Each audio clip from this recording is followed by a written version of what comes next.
Do you have less than 10 minutes to learn something new? The Latin Learner podcast offers helpful information from experts in the school community on a wide variety of topics. The clock starts now, so let's get started.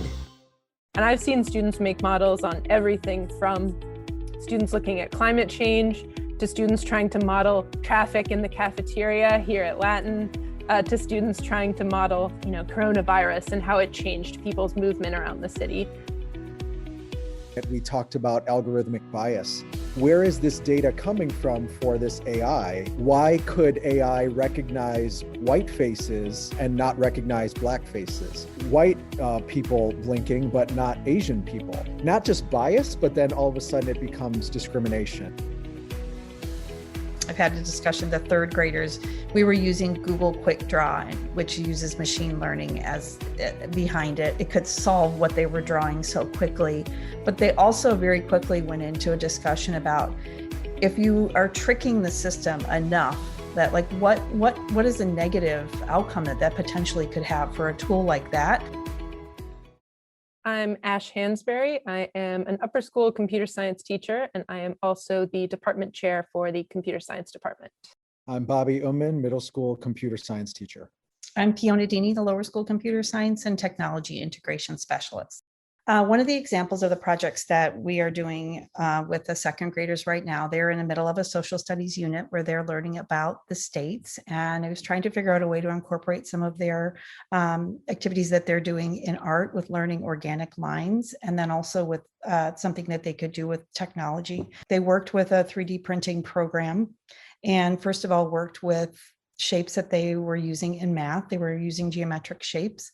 They used, one example I had them do is think about a two-dimensional shape, such as a triangle, and then using the 3D printing app to turn that into a three-dimensional shape. So they turned that triangle into a pyramid. They had to think about what that looks like as you change the shape.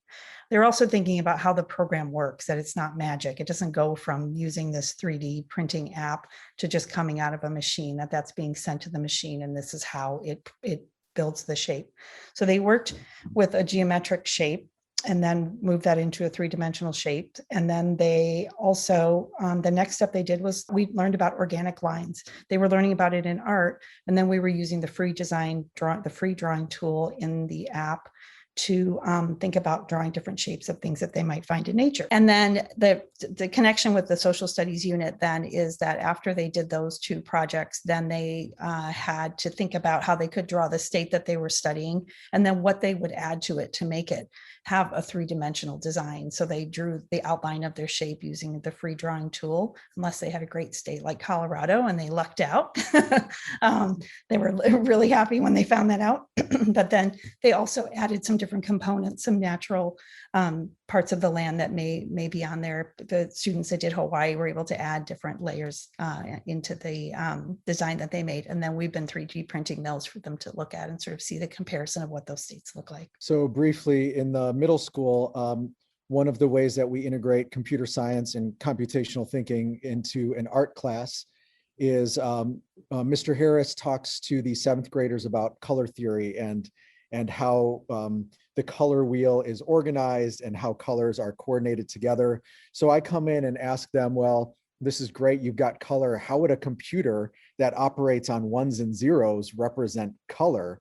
And so I give them a little magnifying glass and they look up on their screens and they're able to see these red, green, and blue lights that are actually put together. And they're like, RGB, red, green, blue, we've been talking about, I'm going to botch this, but additive and subtractive colors and how those work together to make all these different colors that we're aware of. So then we talk about how computers are using that same idea now in turning a red light on. I can turn a red light on with a computer and I can turn it off. And so we combine those ideas into a larger project where they paint some of the colors and then they use a computer to recreate some of the shapes, cut those, print those shapes out, put them in addition to their painted colors. And now they've understood color theory from both from the computer's perspective as well as just their art perspective.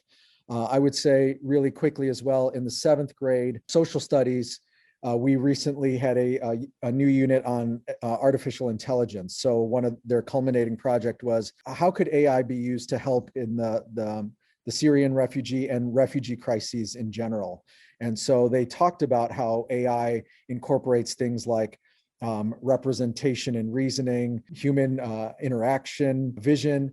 And so we talked about these different things. And so students came up with different possible ways that AI could help those crises. And so again, just helping them see how we can now incorporate some of these things into larger, worldwide problems. The example that I had in mind for the upper school actually touches on that idea of big worldwide problems as well.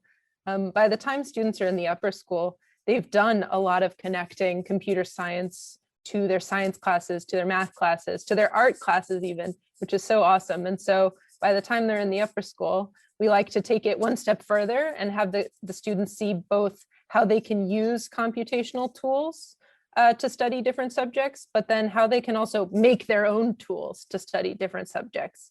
So we have a unit in computer science principles where we use Netlogo. Netlogo is a program that students can use to make simulations and models.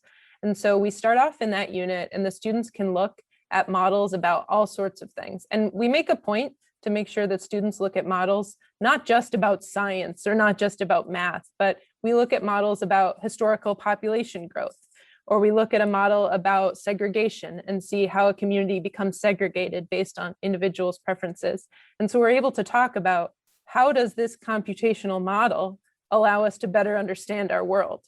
They can make connections to the problems they're seeing in history or to things they've read in English class. And then for their final project, that unit, they make a model of their own. And I've seen students make models on everything from students looking at climate change to students trying to model traffic in the cafeteria here at Latin, to students trying to model, coronavirus and how it changed people's movement around the city. And so they're able to apply it to basically whatever subject they have interest in. Why is it important to adapt to technology changes in the world? I think this is a great question because technology clearly changes so quickly. I think we're all aware of new technology, whether it's phones, apps, websites. It's clearly a part of everyone's day-to-day life. And so it's increasingly true that in order to function in the world, you need to have some amount of technology knowledge. But what I think is even more important is to have the skills to keep up with that technology.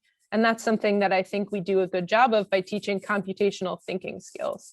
So not only do our students get to use all of these tools, they get exposure to lots of different apps, to different programming languages, but we're really focused on teaching them the skills that will help them keep up with it in the future, right? So no matter what app we teach them or what programming language we teach them, there's going to be something new by the time they're out of our class. And there's definitely going to be something new by the time they're in college or they're looking for a job someday. But what's not going to be new is those core computational thinking skills. They're going to continue to apply.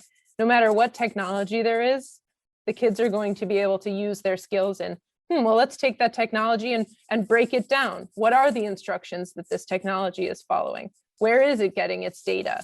What are the inputs and outputs that are going to this technology? So the skills that we give them to take care of whatever technology we see today is going to benefit them with the technology of tomorrow as well. And it's going to make sure that they're set up for whatever changes keep coming their way. So one of the reasons why I think it's also important to adapt to technology changes in the world is in the ways in which it affects us in the way that we live life, in policy, in so many things. So going back to that AI unit, we talked about algorithmic bias, and similar to what Ash referred to. So where is this data coming from for this AI? Why could AI recognize white faces and not recognize Black faces?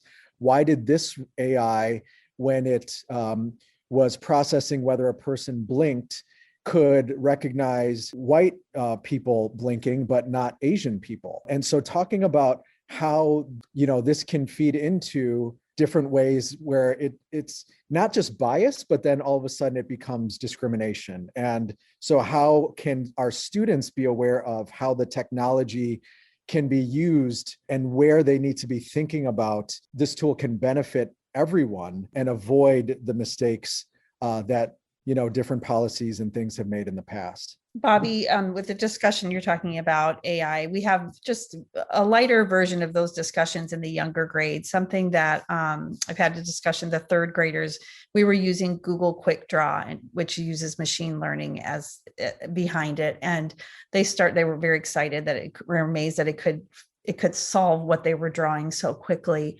But they also very quickly went into a discussion about, if you are tricking the system enough, that like what is a negative outcome that potentially could have for a tool like that, but then what that extends to in larger world issues, that really that we have to be aware of where the data is coming from, and then also how we use the data to determine what tools are useful, and then also that's where things can go in a direction that the tool was not necessarily made for, and that we have to be aware of that.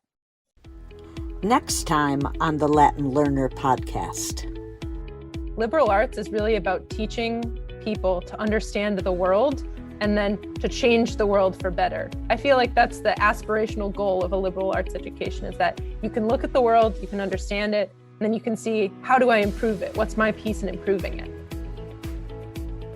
Studying technology and computer science is now fundamental to knowing how the world around you works. I mean, from the morning you wake up to when you go to bed, you are interacting with and using technology, and underneath that, computer science and computational thinking.